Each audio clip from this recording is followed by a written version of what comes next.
ಏನ ಹಲ್ಕ ತಡಿಸಿ ಮಗನ ಲುಂಗಿ ಅಭಿಷಣ ಅದನ್ನೇ ಅಭಿಷಣ ಇದನ್ನ ಅಭಿಷಣ ನಿದ್ಗಂಡಾಗ ಬೆಳಗಪ್ಪ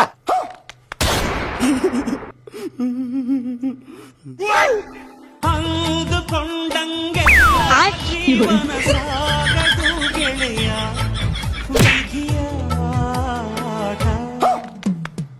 ಬ್ರಹ್ಮಗೀಚಿದ ಬರಹಕ್ಕೆ ಮುಂದಾಲೋಚನೆ ಇಲ್ಲ